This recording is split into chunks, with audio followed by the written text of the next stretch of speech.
Okay, I think we are set. Everything is ready to go. I think we're rolling online.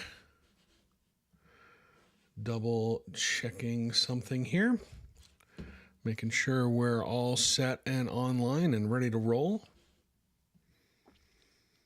All right. Looking good. Okie dokie. As soon as we're waiting for Instagram to catch up. There it is. Okay, looks like we got that all set.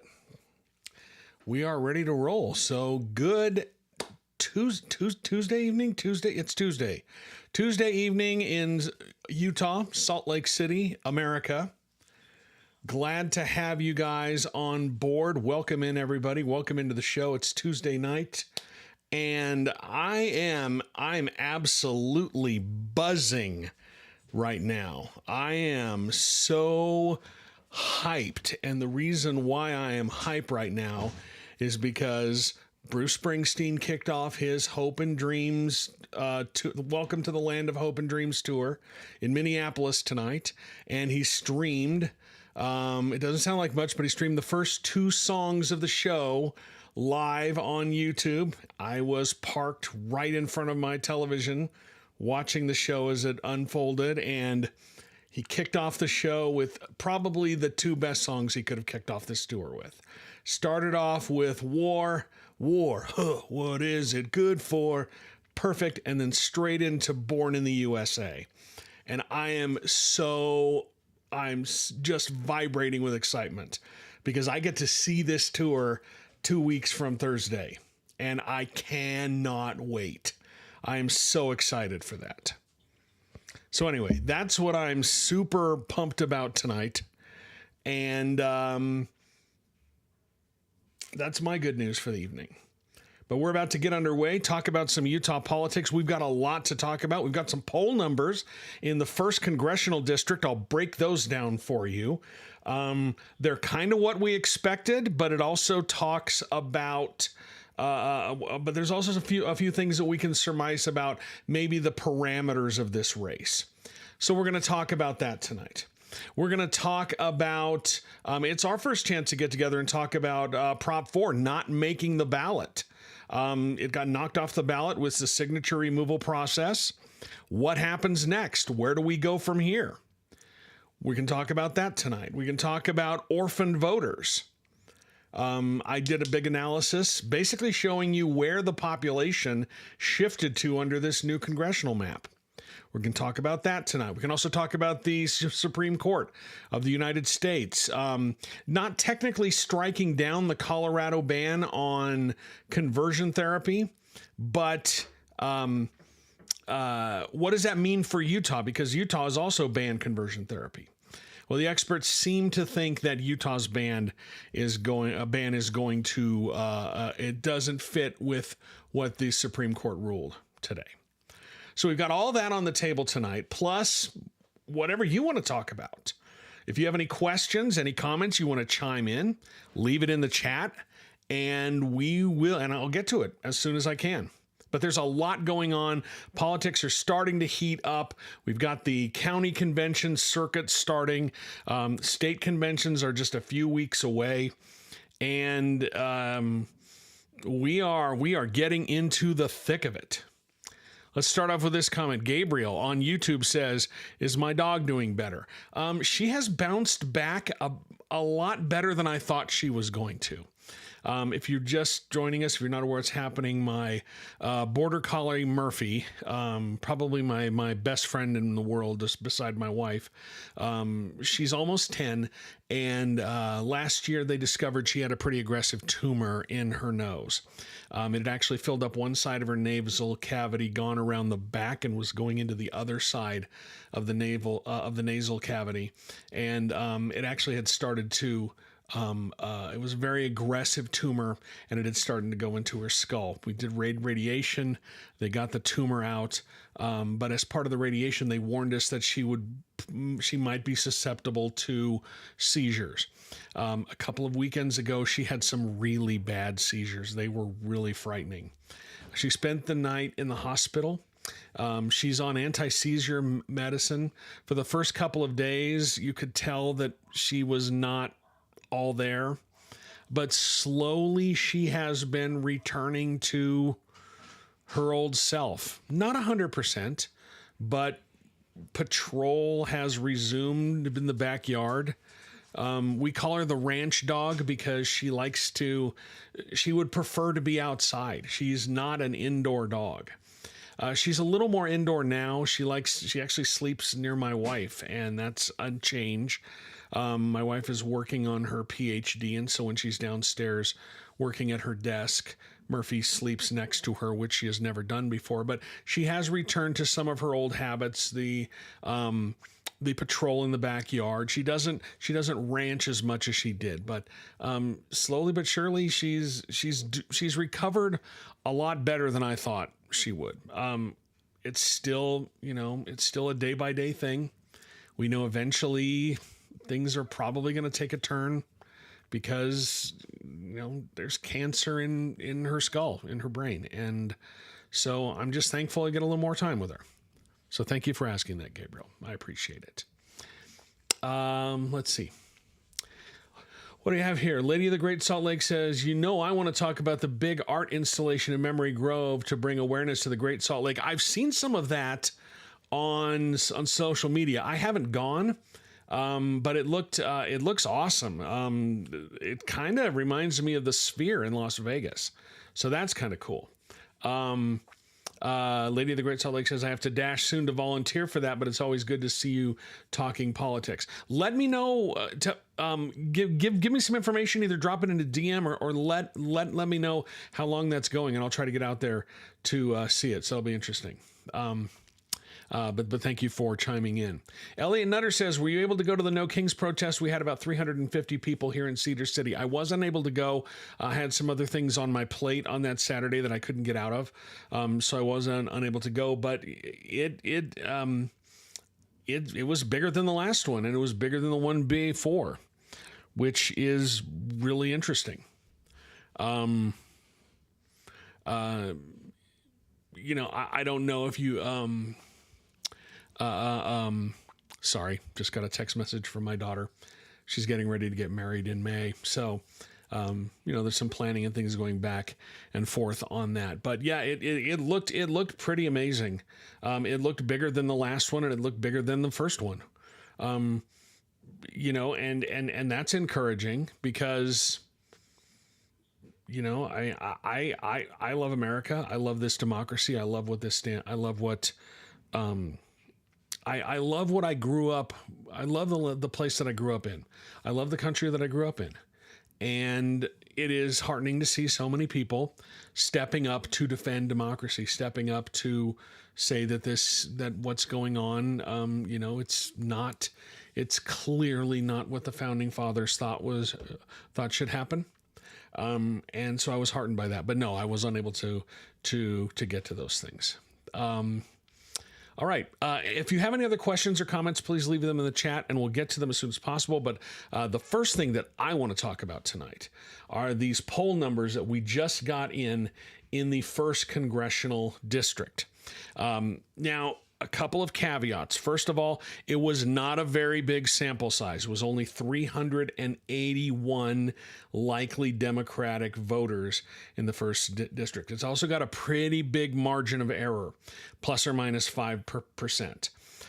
So keep that in mind as we look at that. And when we look at some of the crosstabs, those sample sizes are going to get smaller, meaning the margin of error goes up. I have not calculated those, but we can glean a couple of things about, I guess, the parameters of this race from this poll. So let's go into the screen share. Let's talk about what we got going on here. This is the graphic that I put together from that.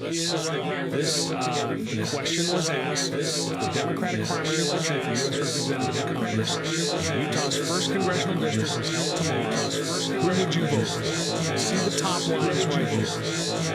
Adams is 36%, Nancy is 3%, Chavez is 7%, Chavez Muhammad, 2%.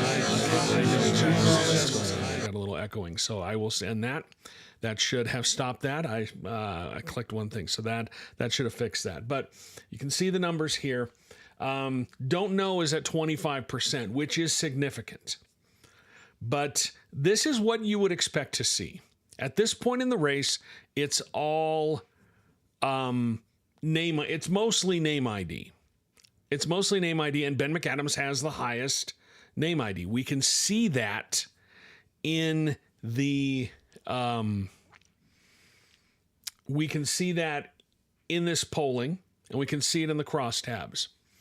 And I'll get to those questions in a second. But as you can see right here, Ben McAdams is at 36%, Nate Bluin is at 23%, probably the two most well-known candidates in the race.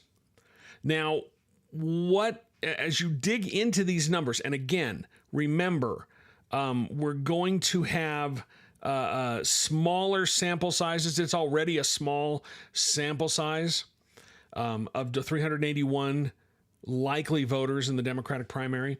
But as we look at some of these crosstabs, that sample size is going to get smaller, and that will make the margin of error go up exponentially. So keep that in mind, but we can still glean some information from that. So gender breaks out pretty much along the same lines. Ben McAdams, 37%. This is among women voters. Nate Bluin at 24%. Lopez Chavez and Raby at 6%. Leavin Muhammad at 1%. Don't know at 26%. So it pretty much mirrors what they found in the top lines. Men, kind of the same thing. McAdams 35%. Nate Bluin 22%. Lopez Chavez at 10%. Raby at 8%. Leavin Muhammad at 3%. And again, don't know at 23%. Now, here's the first divide that I saw. And it is a generational divide. Voters under 45 break slightly for Nate Bluin. 28% of voters who are under the age of 45 said they would vote for Nate Bluin. 21% said they would vote for McAdams, but 30% say that they don't know. Voters over the age of 45 that's a significant margin for McAdams there. That's a 26-point margin. Even if the sample size is smaller and the margin of error is higher, that's still a significant margin there for McAdams, for 46 to 20. And again, 21% here, as you can see, are undecided. So what we're seeing is what we're seeing is that's the first divide, a generational divide. You've got your older voters going for McAdams, the younger voters going for Bluin. And that tracks with this next part that we're going to look at. Because if you look at the ideological breakdown, and I don't know, they did not say in the crosstabs that they sent, so I don't know if this is self-identified, if they asked if you would consider yourself, there are three categories here: very liberal, somewhat liberal, and moderate. I'm surprised we didn't see somewhat conservative, very conservative. But again, this poll was conducted by Data for Progress. That's a Democratic polling firm. But so keep in mind this generational divide, where you've seen younger voters slightly breaking for Bluin, older voters significantly breaking for McAdams. We're going to see that again in this ideological divide. Very liberal voters, significant break for Bluin, 38% of voters, and I'm assuming that they're self-identified, that they describe themselves as very liberal. They're 38%. McAdams at 21% there again, 28% don't know. Now here it's going to flip when we get to somewhat liberal. McAdams is at 34 and Bluin is at 17. Lopez Chavez at 11, Kathleen Raby at 10. And Muhammad at 4. So they're splitting the other part of, or the other part of those who have a preference. Again, 23% are undecided. But when you get to moderates, they break hard for McAdams, which makes sense. McAdams has made his entire political... McAdams made his first term in Congress, his time as Salt Lake County mayor, his time in the legislature as a moderate, someone who's willing to work across the aisle, bipartisan. So this makes sense. 70% for McAdams, 9% for Blouin, 16% don't know. So, and we will come back to that in a second. But as you can see, there's a couple of divides that you can see immediately out of these numbers. The first one is younger voters for Blouin, older voters for McAdams. And then again, you can see it in progressive voters, very liberal, voting, breaking for Blouin, which makes sense because that's how he's positioned himself in this race. And then somewhat liberal and moderate voters breaking for McAdams. Gabriel on YouTube says, how does this polling data map onto the demographics of the district? Good question. I'll have to check that out, and it gives me something to write on because I do have access to that data. I just don't have it at my fingertips, but stay tuned. I will have that for you. Looking at see if there's anyone else here. Elliot Nutter says, Nate Blouin is my preferred based on the candidates, but Ben isn't too bad, just more low key. Here's the thing that is, this is why the ideological divide that we're seeing could be a major factor in this race, in this primary. And we've talked about it before. This is not a closed primary. It is not just Democrats who will be voting. It is any registered voter in the 1st Congressional District can vote in this primary, even Republicans, so long as that is the only primary that they vote in. So you're going to get Democrats voting in this primary. You're going to get independents voting in this primary. And yes, you are going to get Republicans voting in this primary. And for the most part, if you think about independents, for the most part, they are, independents in Utah are skew somewhat conservative. They skew moderate to conservative in general. Again, I'll have to see what the actual demographic makeup and what the ideological makeup of the district is, because I do have access to that data through L2, which is a data warehousing company that gives me access to their data that is really helpful. But when you have an open primary and it's not just Democrats, that means candidates that are closer to the middle tend to do better. Again, I'm not making a prediction, but this poll seems to map out what you would expect to see in that kind of race. It's not a closed primary like the Republicans, where you have to be a registered Republican. And even then, when you look at the Republican primary, for the most part, it is the more moderate candidate, the more centrist candidate who wins in recent elections. Spencer Cox over Phil Lyman, John Curtis over Trent Staggs and those opponents. That's how it tends to play out. When you get into a primary election, you're going to get a larger universe of voters. So if anyone who thinks that you can win this primary by simply appealing to progressive voters, you're not going to be able to do it. I don't think that there's enough of them out there. So give me your reaction to that, and we can talk about that. Let's talk to Nathan Detroit. He's watching on Twitch tonight. Nathan is one of my subscribers at Utah Political Watch. You can subscribe at utahpolitics.news.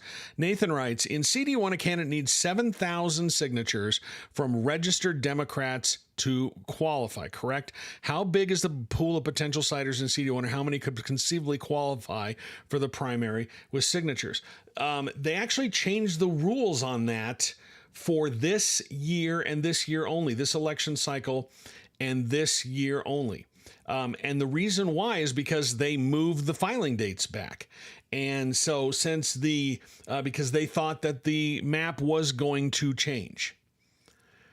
And so you can get signatures from any registered Democrat statewide. So it's not broken out by district right now. And that goes the same for Republicans as well. They don't have to just get them from the district that they're running in. In the 2028 election, we will go back to those rules. But in this one, you don't have to do that.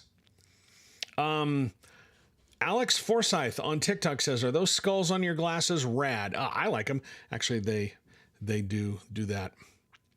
You know, I can take them off. But yes, hoist the black flag. You know what I'm saying in these times. But thank you. I appreciate that. And again, I apologize for what happened with the audio earlier. I had something clicked on my broadcasting software, and it caused some feedback. Packed Fridge on YouTube says, "I don't know if we can call Cox a moderate anymore. Compared to Phil Lyman, though, right? Compared to Phil Lyman." So, something to think about. I do believe we have the audio issues fixed. At least that's what they're telling me on other platforms. So I apologize for that earlier. Vote for Stephen Burt says, "Independents are skewing younger and younger, and assuming they're also more progressive and liberal, the assumption that independents voting in the primary would cut in favor of moderate may not hold." I'm just going to rely on what Rick Wilson says. People have been saying that younger voters are going to show up and tip an election for years and years and years, and it never happens. It never happens. So until it happens, I'm just going to, the independent voters might be skewing more liberal, but they don't show up to vote for the most part. Debbie C on Instagram says, "Any update on how Lyman is with his signature gathering?" He has.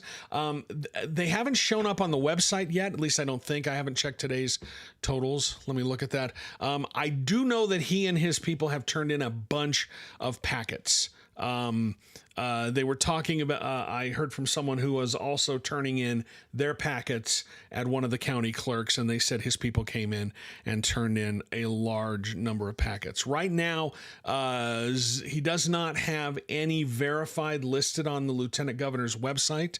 Celeste Malloy has 1,049. The deadline for them to turn in their signatures is a week from Friday.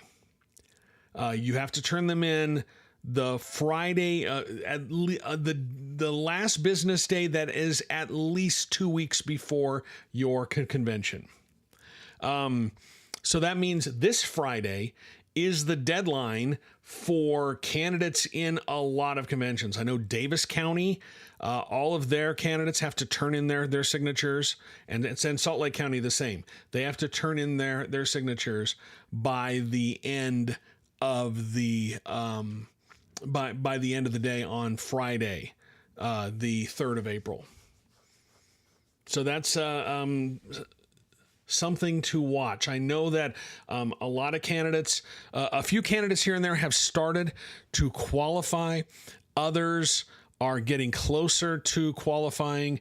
And here's an update for you. Bob Stevenson, who is challenging Trevor Lee in House District 16 for the Republican nomination, he has turned in enough signatures as of today to qualify for the ballot. So he cannot be eliminated at convention and Davis County Convention. Some funky things tend to happen there at the Davis County Convention. I remember a couple of years ago where the then chair, Tina Horlocker, literally changed the rules of the convention as the convention was going on, as voting was being counted, to save a signature gathering candidate from being to save a convention only candidate from being eliminated at the convention. Somehow they decided that they were lowering the signature threshold. It was pretty bonkers. So it's a good thing that Bob Stevenson has got his signatures in. So there will be, unless Stevenson somehow wins the vote at convention, he will be in a primary against Trevor Lee, for those of you who are watching. Stephen Bird says, are you saying independents don't show up or young people don't show up? I'm saying young people don't show up. I guess I wasn't clear with that. So young people are not showing up. Abigail Treasure, who's also in that House District 16, said the Davis County Republicans just disqualified a delegate over voter registration. They snuck in as an independent. Yeah, that's a party rule. And I'm going to have a story tomorrow morning about the party rule that says you have to be registered as a Republican for a full year before you can run for office. Remember I wrote that last week where they knocked Trina Christensen out of the state school board race? Well, we've got an update, and it's interesting, and nobody's commenting about it. But I have the goods, so I'll have that story for you tomorrow. We call that a bit of a tease. But back to these poll results. Let me look it over on TikTok and see if there are any other comments here. Let's see. Michael O'Malley says, years ago I was in a meeting with a number of Davis County politicians, and one of them joked during a discussion, what's a Democrat? Exactly. That happens. But Davis County has become sort of one of the two beating hearts of the extreme wing of the Utah Republican Party. Davis County's one of them, and Washington County too, but for very different reasons. And that's probably a story that I need to write one of these times. Let's see. Packed Fridge says, any insight why Derek Kitchen bowed out?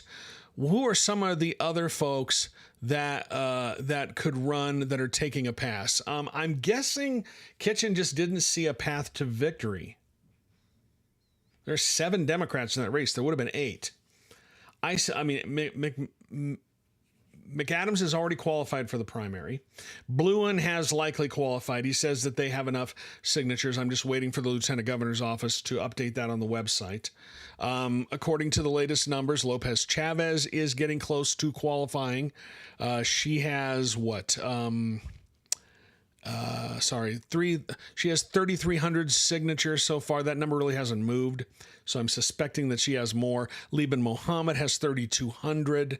Kathleen Reeby is at 726. Michael Farrell 1278. Nate Bluin, as his campaign says that they are over, they're really only a couple of dozen signatures away from officially qualifying. So you're going to have at least 2 people in that primary. I would suspect 4, maybe 5.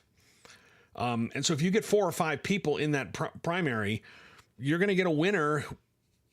It's possible that you will get a winner who has only 40% of the vote, 35% of the vote. And that's when this polling, you can throw that out the window because anything can happen. That's when it comes down to who shows up to vote. Alex Forsyth on TikTok says, do young people not show up because they tend to work retail service jobs and can't take work off? I just think that there's just not a lot of passion for politics. It's changing. I'm seeing a lot of young people getting involved in politics. But here in Utah, the young people who are getting involved in politics are primarily Republicans because it's a Republican Party. You know, I know the Democrats have been waiting for years and years and years for the demographics to flip, but they haven't. So, you know, your politically active young people tend to be conservatives.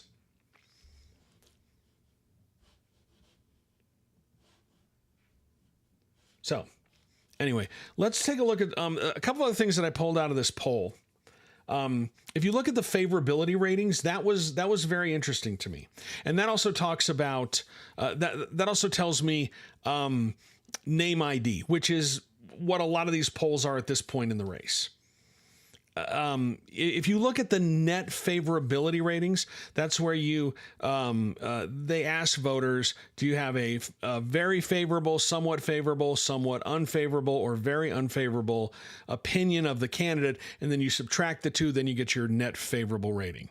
McAdams, no surprise, he leads with a plus 47 net favorable. Bluin is at plus 35, Reeby at plus 22, Lopez Chavez at plus 19, and Liban Mohammed at plus 12. Okay, they all have net positive approval ratings, which is good. The bad thing is there's also a question on this poll that says don't have enough information to form an opinion. That's essentially what the question was. Only 19% answered that about McAdams. He's got the highest name recognition, which makes sense. He's been in Utah politics for a long time. He was in Congress and then lost to Burgess Owens. He hasn't been, front and center getting a lot of attention, but he does have name ID. And then after that, it just drops off for the rest of the field. Bluin had 46% of respondents said they didn't know enough about him to form an opinion. Reeby was at 64% who didn't know enough about her. Lopez Chavez was at 66%, and Mohammed was at 80%.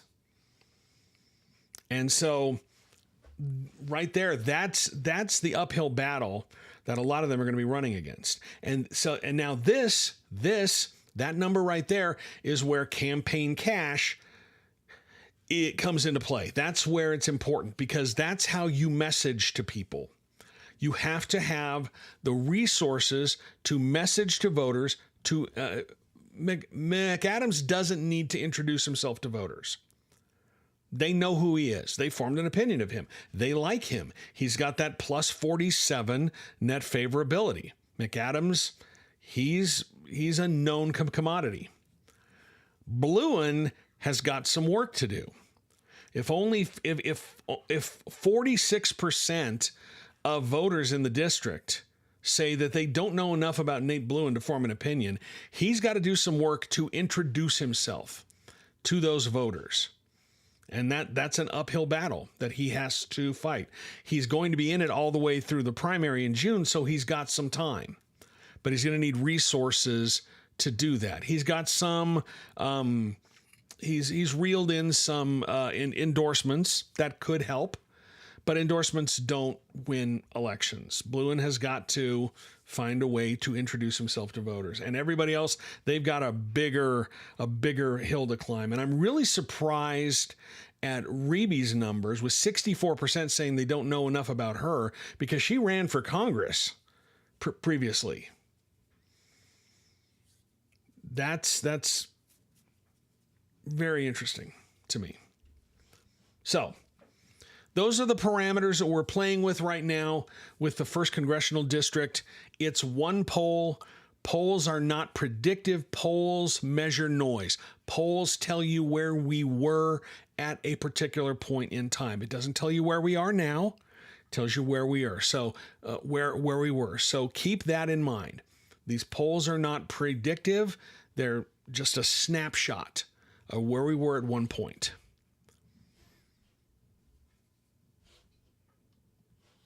Okay.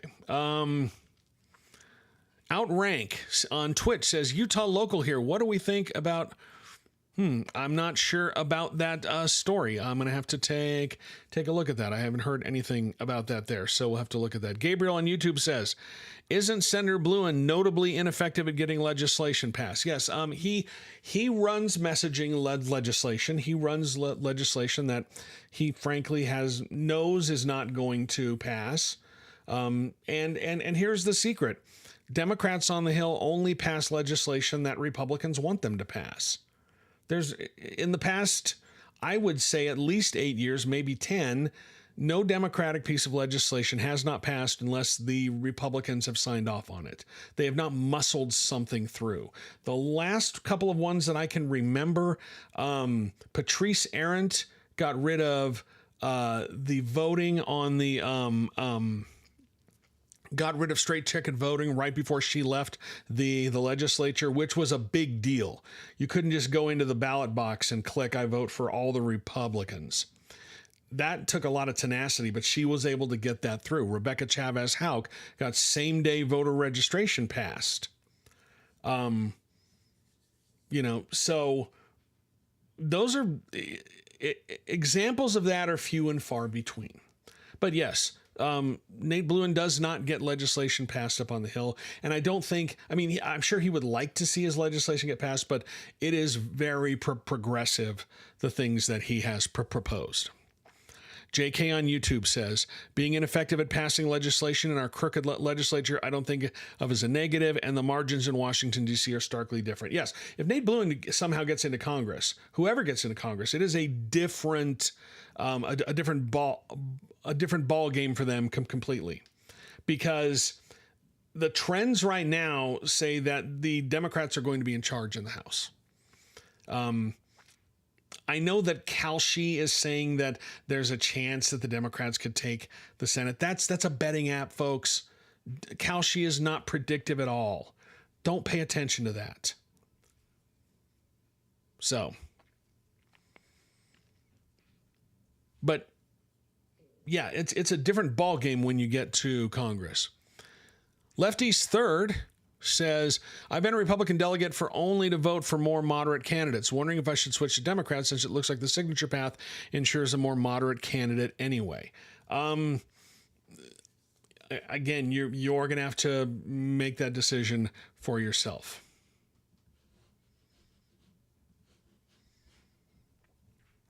Let's see. Nathan Detroit says, we're constantly downplaying the impact of D's registered as Republicans voting in primaries. Even with an open Democratic primary, what is the motivation to argue that Republicans will have a substantial impact on the CD1 Democratic primary? Is it just a numbers game? Well, first of all, Nathan, and you've been on all of my live streams, so you know I say this, we are downplaying Democrats voting in the Republican primary because there's no evidence that a lot of Democrats voted in the Republican primary. The people who switched their party affiliation to vote in the Republican primaries are independents who want to vote in the Republican primary because it's closed. We have not seen a primary like this in a long time. We have not seen a competitive Democratic primary, and this is a competitive primary, and it's going to be an open primary. So I don't know if anybody can really predict what we're going to see, and we're taking a lot of faith in this poll, or I guess the people. I reported on the poll because the numbers are interesting, but if you want to try to draw definitive conclusions from this poll, you got to put a lot of faith in the fact that Data for Progress got their sample right, because if they didn't get their sample right, this poll means nothing. You remember, I forget which race it was. It might have been the Salt Lake County mayor's race involving Ben McAdams one year, where the Salt Lake Tribune had a poll and they screwed up their sample big time, and they had to print a retraction. I think it showed McAdams was losing or something. That's ringing a bell with me, but that's what happens when you screw up when you don't get your sample right. So, if you want to believe this poll, you got to hope that they got their sample right, and then they weighted it correctly. Polling has gotten so much harder these days. The one guy that I trust in polling is Mike Noble of Noble Predictive Insights. He's out of Arizona.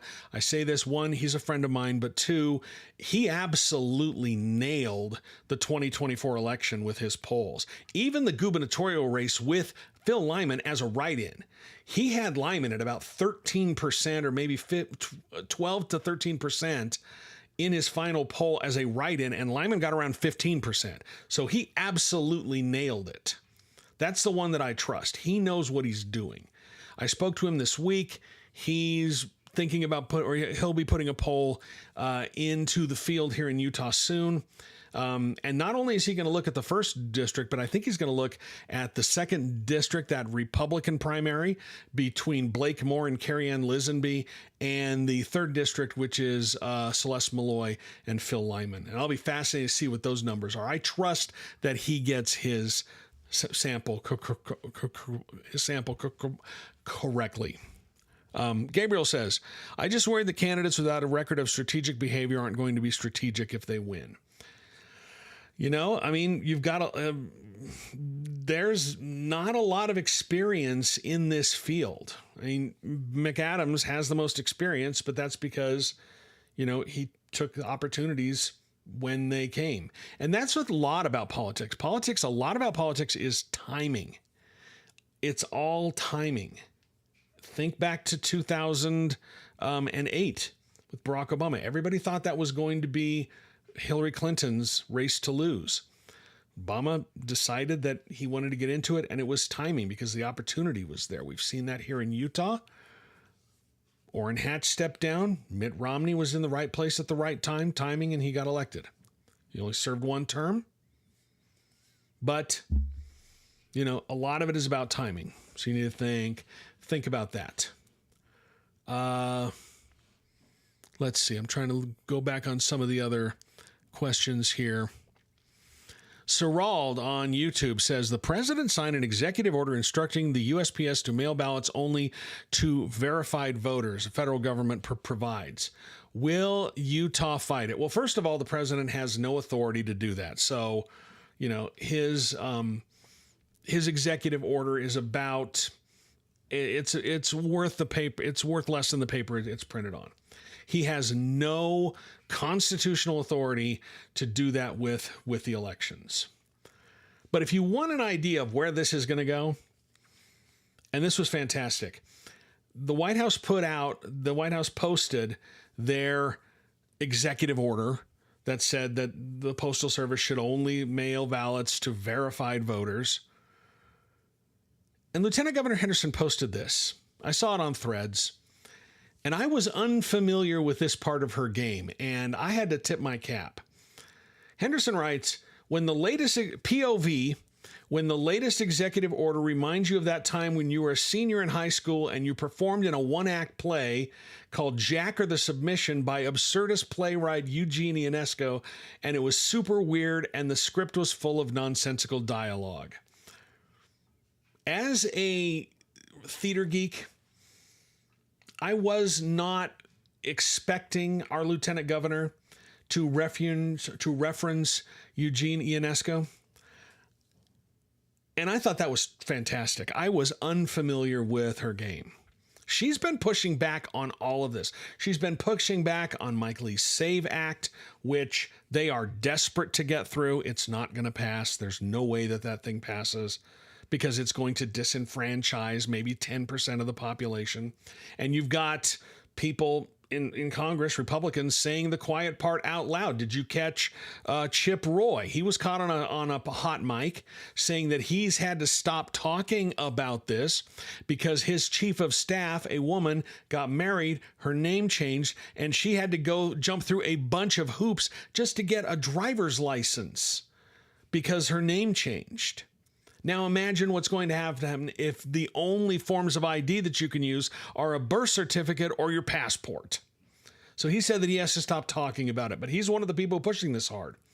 Somebody mentioned to Speaker Mike Johnson that this could possibly drop turnout for the election by 17%. And Johnson replied that, hey, that's good for us. All of this is about limiting the number of people who can vote because they know that they're in big trouble in this upcoming election. Now, a lot can change between now and November, but it looks like Republicans are in a lot of trouble.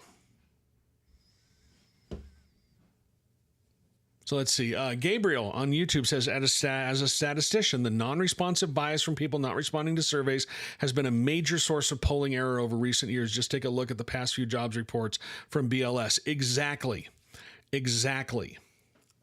And I've spoken to pollsters, and that is one of the things, because people just don't answer their phone anymore. Looking at the methodology for this Data for Progress poll, they said they used SMS and web panel respondents.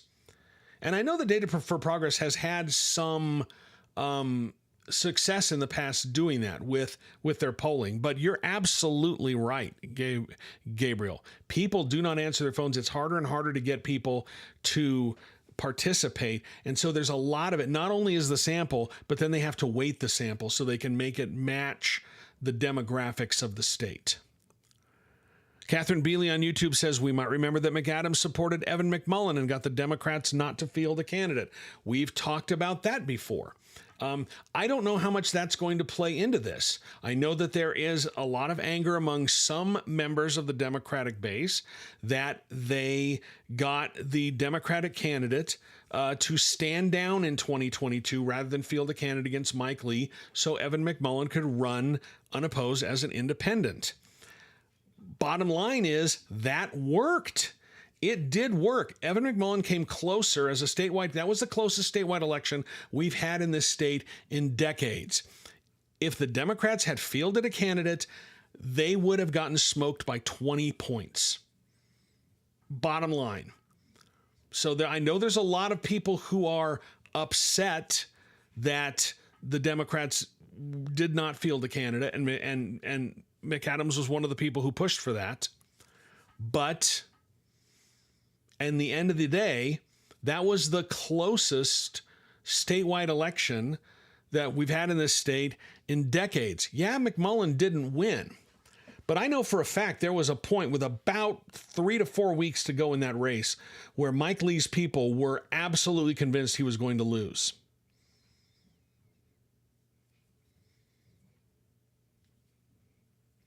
Mitchell Weiss, who has been very active in the Instagram chat tonight.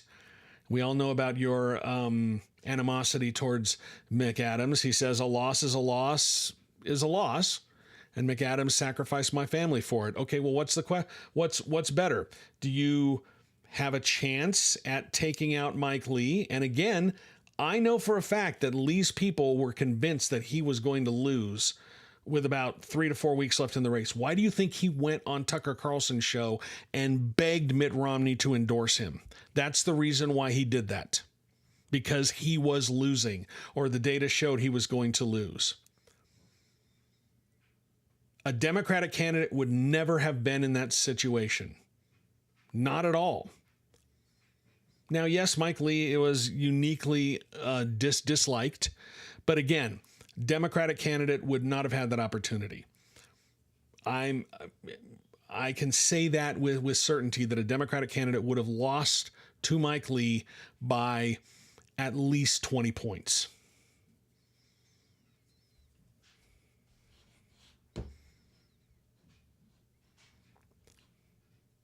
So that's with that polling. So if you have any other thoughts on that, you want to talk about polling, you have any more questions about polling, let me know. Elliot Nutter. Oh man. Okay. Elliot Nutter says, thoughts on Ben Rogers, who's Dr. Manhatva on Twitter, his impact on Utah politics. I've been seeing a lot of him lately. He likes to think that he has an impact on Utah politics. And I know that Senator Mike Lee has been, was pushing him to run for Congress. Ben Rogers is absolutely sweaty to run for Congress. He wanted to run against Blake Moore this year, but he knows that if the signature path still exists, he's going to get smoked because, again, he is an extreme candidate that people do not like. You remember the Cybertruck incident from 2024 where he got out and yelled at a bunch of kids because they got too close to his Cybertruck? Ben is making his name. His dad made all the money in the family. Ben is living off his family's money. And you know, he likes to think that he's got a lot of impact on Utah politics. Maybe in some corners of Twitter, but for the most part, he would absolutely love to run for Congress. In fact, I've seen him say that he would drop $1 million on Blake Moore, $1 million of his own money. That wouldn't be enough. Moore has got so many resources at his disposal as a member of House leadership. It wouldn't be enough. And if the signature path is still there, Ben Rogers is not going to beat Blake Moore. That's why he wants to get rid of it. That's it. That's his only reasonable path to victory. I don't know if you saw, but the Utah College Republicans are having an event with Nick Shirley. And some of the speakers are, Ben Rogers is going to be speaking there. And so is Trevor Lee, and so is Trent Staggs. These people are just unserious. They are deeply unserious. And Kai Schwemmer, who is a Groyper, is going to be speaking at this. And they know that, you know, it's just a bunch of dorks getting together, because if you want to show up, you have to RSVP, and then they'll tell you where the location is. They're just a bunch of dorks. You know, it reminds me of that that stupid Manosphere documentary on Netflix. The documentary was not stupid. The documentary was brilliant. People in the Manosphere are stupid. And if you have a chance, watch it, because these guys are just the saddest, most uninspiring dorks on the planet. It's just sad the way that they look at the world.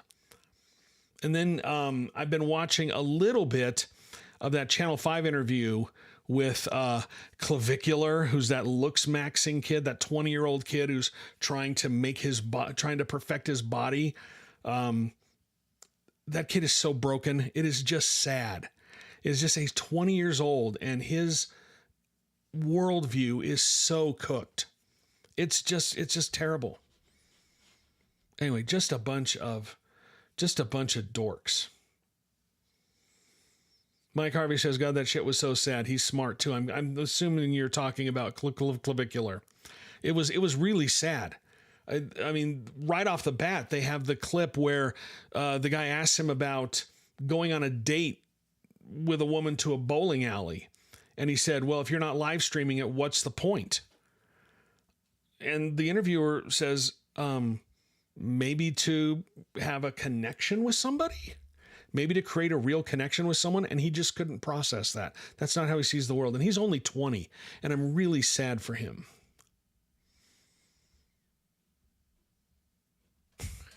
Stephen Burt, surely you can't be serious. Nice poll. I enjoy that one. But they're all, yeah. I mean, that's the thing. These guys like Manhatva and Nick Shirley and Trevor Lee and the rest of my fan club over on X. Not only are they a bunch of really sad dorks, but their takes, their opinions are so stupid. They're just dumb. But they're in this echo chamber over there where they all pat each other on the back. Anyway, enough talking about that. We've got other stuff to talk about here. Dank on YouTube says, I'm anxiously awaiting to hear about how the Utah legislature is retaliating after the Prop 4 repeal failed to make the ballot. They've got plenty of time now. We were having a little bit of this discussion on our subscriber-only Discord earlier this week. I think that they're going to redraw the maps. I think that this map we have here for 2026 will not be the map that we have in 2028. And the reason why, I believe that their argument is going to be that this map was imposed by the judge. And then they're going to take the opportunity to redraw the map either under the rules of Prop 4, and then you'll get something that looks like they're closer to their Option C map that they tried to pass earlier this year, or they're hoping that this forthcoming constitutional amendment that they're planning to put on the ballot that will allow them to override any, to repeal any citizen-passed initiative. They want to put that on the ballot. I don't know if that passes, but if it does, Prop 4 will be immediately repealed. But they'll do something, and I'm convinced that they're going to redraw these maps for 2028. I think we're going to have a different map for 2026, a different map for 2028. Maybe that map stays in place for 2030, and then we'll have new maps again in 2032, and probably 5 congressional districts, not 4, because the way that our population is growing, we're probably going to get that 5th district. We barely missed out on one for this 10-year cycle. So that's what I think is going to happen. They're going to end up redrawing the maps at some point. Take a drink here. Brent Summers on YouTube says, I think every time a Democrat wins a congressional seat, they'll redraw the map until a Republican wins it. That's what they've done in these last couple of redistricting cycles. You will hear them. I've heard Republicans say that this current map is the most gerrymandered map in Utah history. The 2011, actually the 2001 congressional map would like a word. That was back when we had 3 congressional districts, not 4. Jim Matheson was a Democrat in Congress. He had gotten elected in 1998. I believe it was in 1998. And when the 2022 election rolled around, we had a brand new map. And the Wall Street Journal at the time called the district that they drew for Matheson in 2001 the most gerrymandered district in the country. They drew it specifically to try to knock Jim Matheson out of office. And it didn't work. He kept getting reelected, and it didn't help that he had a very close reelection race against John Swallow. That was one of the tensest election nights I've ever been a part of. I was at Republican headquarters that night when I was covering the election for KSL Radio. And it just kept going on and on and on. We were just waiting and waiting and waiting. And the late Dan Jones was the election analyst for KSL at the time. And he kept looking at the numbers as they came in the election returns. And finally, probably around, I think it was 1 o'clock in the morning, he finally turned to our news director and said, it's Matheson. We called it for Matheson, but it took us forever. And then it stretched out for a few days beyond that. That was a very close election. And then after that, Matheson had much easier re-election bids until they redrew the maps in 2011 when we got the 4th district again to try to draw him out of existence. He was in he was in the 2nd congressional district, and then he jumped to the 4th. Because then they didn't expect that. They were again trying to gerrymander him out. So when you hear Republicans saying that this is the most gerrymandered map in Utah's history, it's not even close. Go back and look at 2001.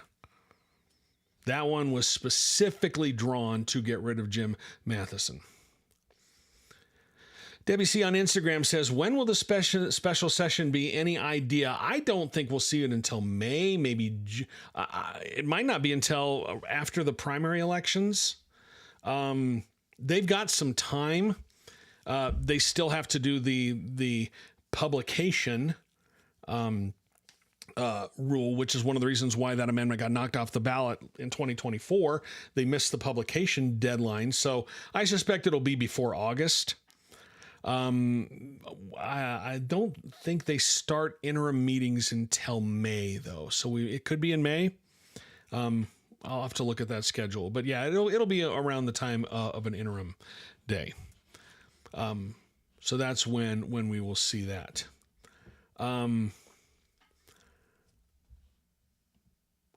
Michael Smaldon on TikTok, and this is a great question. He says, how would Prop 4 impact local districts? Wouldn't fair maps include state races? This whole panic about Prop 4, this whole Republican fight over Prop 4, it's not about the congressional districts. It is a little bit, but it's mostly about the legislative districts. Because if you take that ability out of their hands, that is an existential threat to a lot of Republican lawmakers up there. Now, it's not having an independent commission draw the legislative maps is not going to lead to a Democratic majority. We are a Republican state. You are going to have a Republican majority, but it's going to have more competitive races, which is something we don't have a lot of right now. There's a lot of really safe Republican seats. And putting it in the hands of an independent commission who, one, are not allowed to use partisan data to draw the maps, and two, cannot consider where incumbents live when they draw these maps. They have to draw them blind. That could be an existential threat to the Republican supermajority. Because, and I've said this before, and I'll keep saying it, if the Republicans lose their supermajority on the Hill, they will have to govern a hell of a lot differently than they do right now, because the governor's veto actually means something at that point. They might actually have to negotiate or bring Democrats into discussions when they're trying to set policy. Because remember, 2/3 in both the House and the Senate, when you pass a bill with 2/3, it not only is veto proof, it's referendum proof. You can't do a referendum to put something on the ballot. That's what they did with school vouchers. The first time they passed school vouchers back in 2007, they didn't get 2/3 in both the House and the Senate. It was open for a referendum. It went on the ballot. People voted it down. They bring vouchers back under the Utah Fits All Scholarship, and they made damn sure that they had 2/3 in the House and the Senate when they passed it, so it couldn't be up for a referendum and voters couldn't do anything about it. You take that away from them, you take that tool away, and things get a lot different. You're not going to get so many extreme pieces of legislation. You will have extreme legislation, but having an independent commission, having an independent body draw these lines would be, it is an existential threat to a lot of the Republican, it's an existential threat to the Republican super majority up there. It really is. It's not guaranteed, but you would have more competitive races, which, would be a good thing in my opinion, I guess. Gabriel on YouTube says, even if they put Prop 4 of the amendment on the ballot, who's to say it actually gets overturned by voters? Yeah, I don't know if voters have the appetite to pass this amendment. That's one of the reasons why they wanted to put this repeal of Prop 4 on the ballot, because they thought it would bring Republicans out to vote, and then Republicans would vote for this constitutional amendment. It was a twofer. It's the exact reason why they repealed the HB 267, the anti-union law, which was going to be on the ballot as well for a referendum. They did not want a bunch of angry voters showing up to vote down this repeal of Prop 4 or that constitutional amendment. They want to get their voters, not angry voters. But I don't know if there's a lot of appetite to give the legislature more power.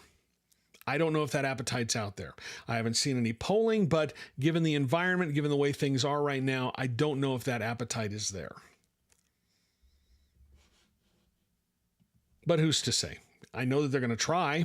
I know that's one thing that they are going to try.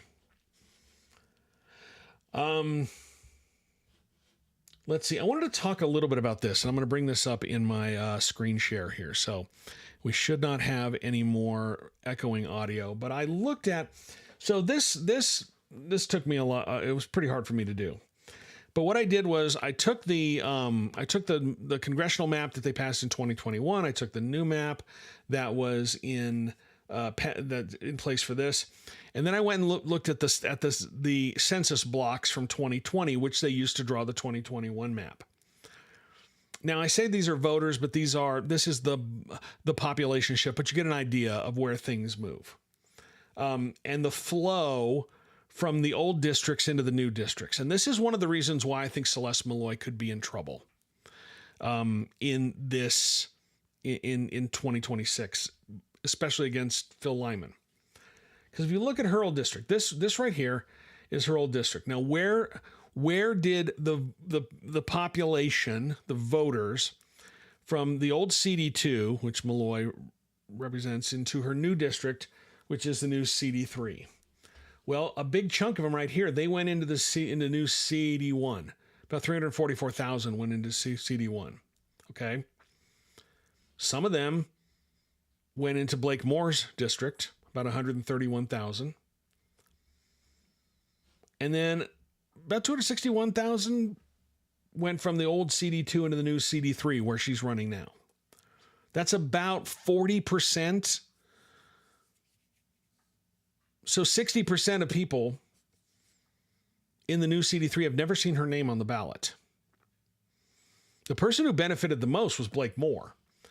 This was his old district. This is his new district. And a huge chunk of them, like over 70%, shifted from CD1 into the new CD2. Moore's in good shape.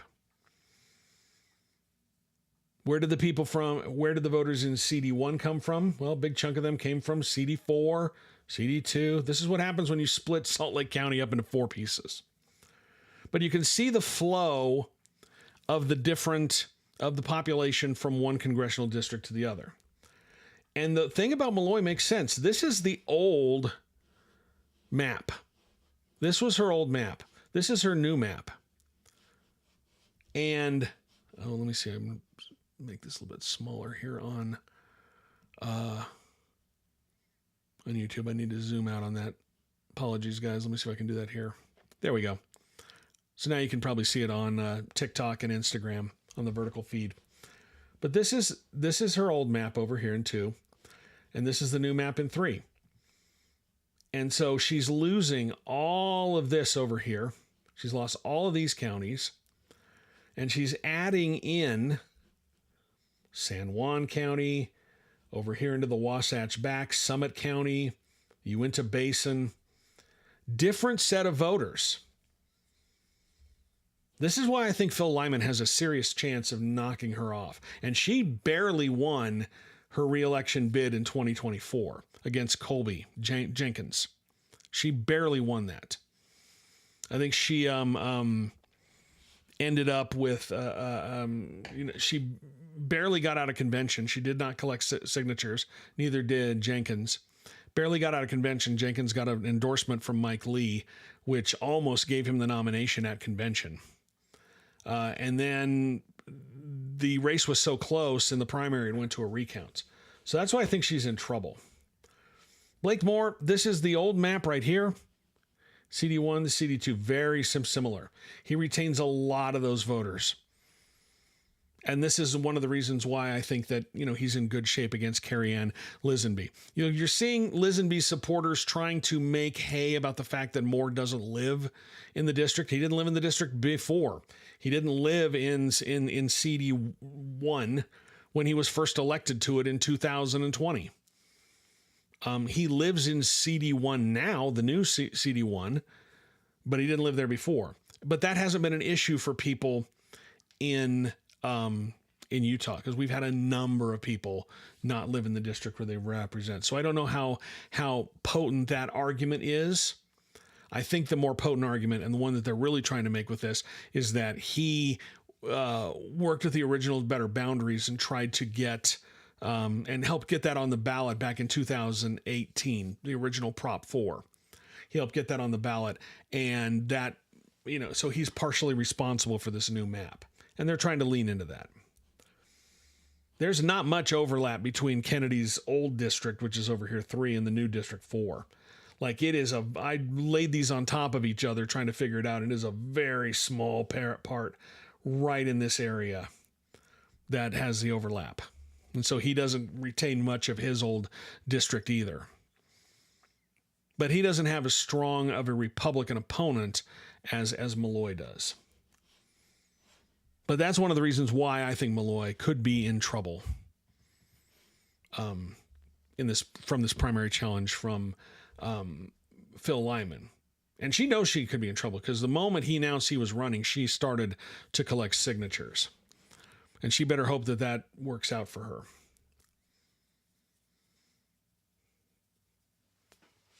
Elliot Nutter says, petty/OCD, but the top of the map should be 1. They need to rename those 2 districts.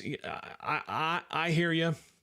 I hear you. But, you've got 1 right in the center because it is the donut hole. And then it goes, counterclockwise around the state. No, I guess, no, it would go clockwise around the state. I think that's the reason why they did it. Gabriel says this graph makes it really clear why Moore immediately started running in CD2. Oh, yeah. I mean, I don't think anybody would have challenged him for that among the current delegation. I've reported before, and I have it on pretty good authority, that if Burgess Owens had not stepped down, he does live in CD4. in the new CD4. But if he had not decided to retire, not run for another term, Kennedy was getting ready to launch a primary bid against Malloy because they both live in that new 3rd congressional district.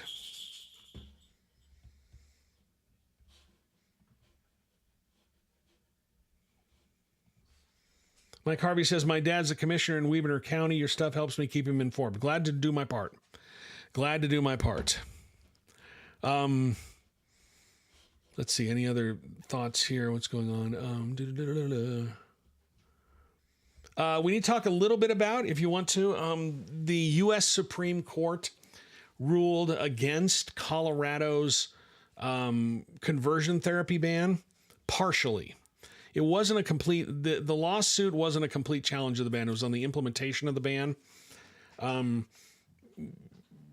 Much like about 20 other states, about half the states have implemented bans on conversion therapy, which is a discredited type of therapy that says you can change somebody's sexual orientation, their gender identity. It's ineffective. A lot of the treatments are pretty cruel, and that's why they've been banned in a lot of states. Colorado's conversion therapy ban said that you could not, it was talk therapy, and you couldn't use talk therapy to try to change somebody's orientation. A counselor sued. She was assisted by the right-wing group Alliance Defending Freedom. They do a lot of lawsuits. They go out and find litigants to file these lawsuits against these laws on religious basis, and she claimed that it was a violation of her free speech rights because it was viewpoint discrimination. That's a violation of the First Amendment. The government cannot discriminate based on viewpoint. The ruling is kind of baffling. I think Justice Ketanji Brown Jackson, in her dissent, got it right, in which she said government puts regulations on a lot of medical treatments. They regulate a lot of medical treatments, and this one, there's no proof at all that conversion therapy works. So what are we doing here? But now Colorado can go back to the drawing board. They're going to have to make some changes, but everyone immediately started thinking about what's going to happen with Utah's ban on conversion therapy, because Utah banned conversion therapy back in 2023. And I spoke with Marina Lowe of Equality Utah today. They negotiated this ban on conversion therapy, and it passed both houses unanimously in 2023. And what she said is that Utah's ban would probably hold up with this kind of scrutiny because a therapist cannot go into it with a predetermined outcome. It's all based on intent. What is the intent of the therapist? If the therapist cannot have the intent to change somebody's sexual orientation or their gender identity, but it does leave open where they can talk about other therapies, other treatments, just so long as you don't discriminate. You don't go in with an intent, with a predetermined outcome in part of therapy. So I thought that was interesting. Gabriel on YouTube says, I was surprised to see the decision was 8-1. I was as well. Yeah, I was really surprised. Elliot Nutter, you're absolutely right here. He says, I saw a video saying it was focusing on the talk aspect. The other versions can still be banned. Yes, the other stuff is still banned. This is just all about the talk therapy. Colorado has a chance to go back and change this. Colorado has a chance to go back and address the court's concerns. They didn't strike down the whole law, just the talk therapy part of it. I don't suspect there's going to be any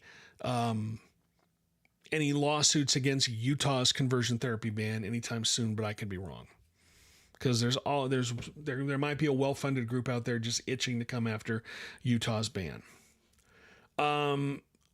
Haroldon on TikTok says, are there signs of weariness of wackadoodle candidates like Lyman among Republicans? Not at the convention level. They really like these very conservative candidates, and their outrage about the signature path is very selective because Phil is getting signatures, and I know that he's turned in a bunch of packets. I've heard from people who have been at the clerks turning in their own packets, and they saw Phil's team come in with a bunch of packets. So it's not surprising at all. But what is surprising is just this selective outrage when it comes to the signature gathering path, because like Davis County Republicans, they have been leaning hard on candidates to not take the signature route. They've been pushing really hard, saying that, the Davis County Republican Party, their values are about the caucus and convention system, and not the signature gathering path. But then all of a sudden, when it's convenient for one of their own, like Phil Lyman, to use the signature gathering path to get on the ballot, they're all for it. Funny how that works out. Let's see. Some things coming up this week. I'm probably getting to the end of my talk time here. Things to watch for this week on Friday. That is the deadline for candidates in who will have their races decided at a number of county conventions, specifically Davis County, Salt Lake County. The deadline for them to turn in their signature packets is this Friday.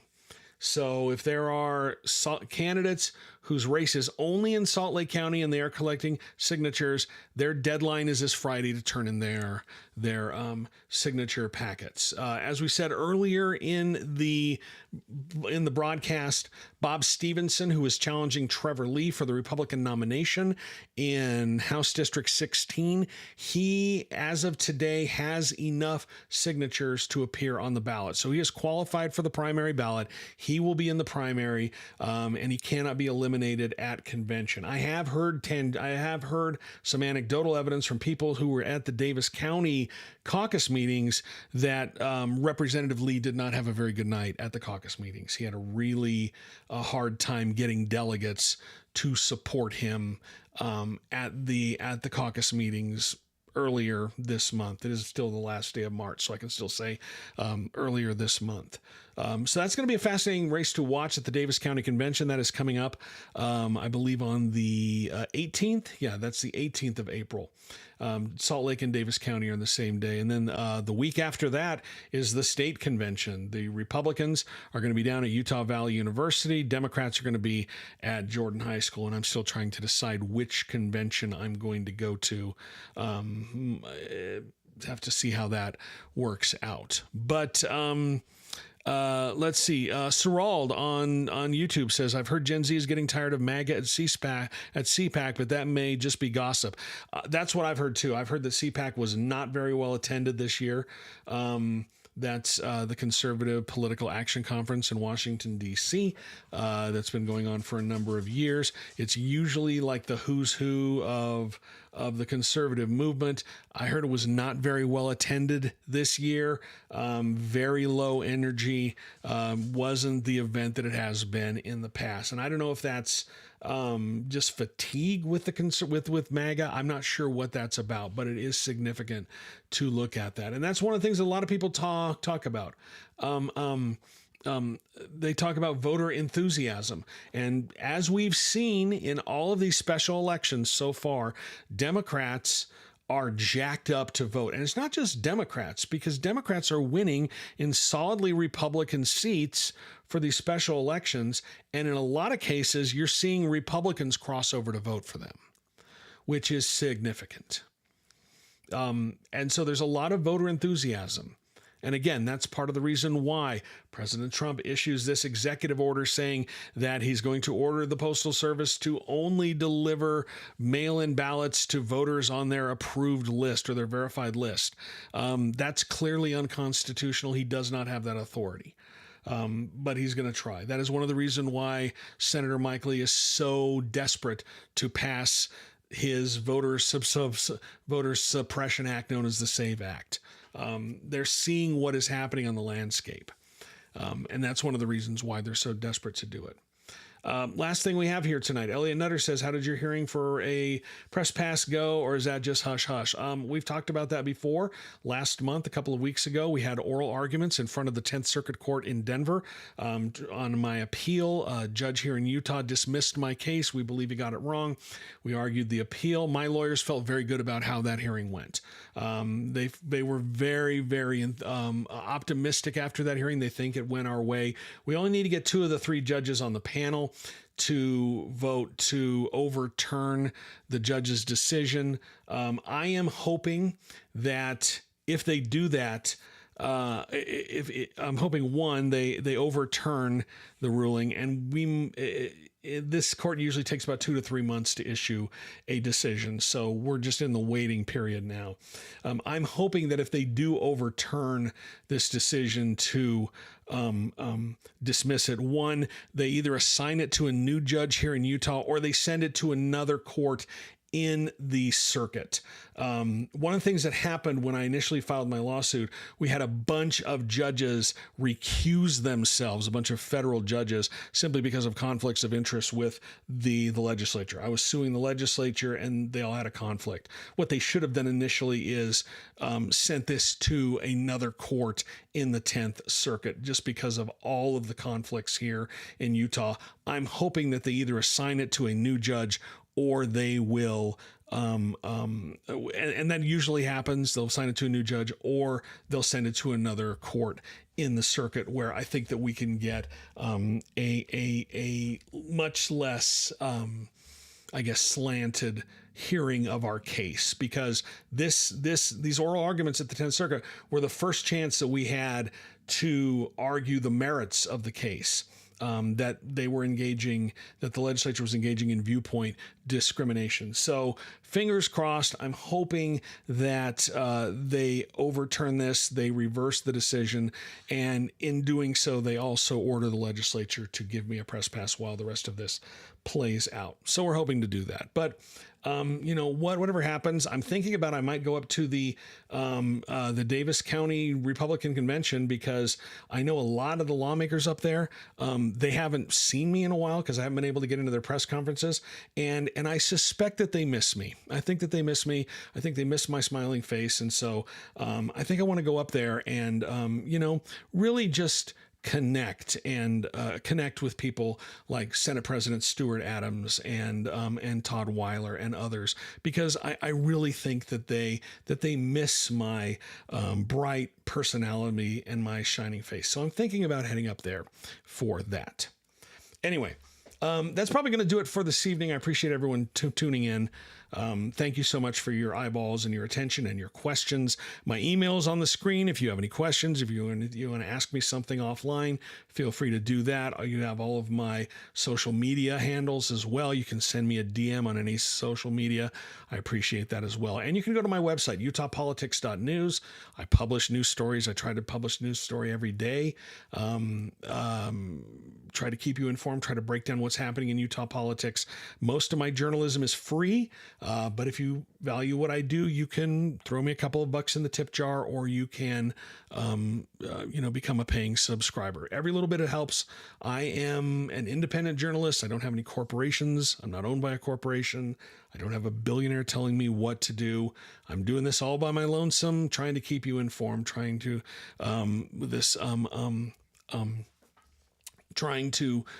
do my part for this democracy, to uphold this democracy that frankly is under a lot of threat, and I really, really cherish it, and I want it to persist long after I'm gone. So anyway, thank you so much for your time and your attention this evening, and we might do another one of these this week. If not, we'll be back around the same time next week. But thank you so much for tuning in, everybody. Remember, utahpolitics.news is my website. Have a great evening, and we'll talk to you again soon.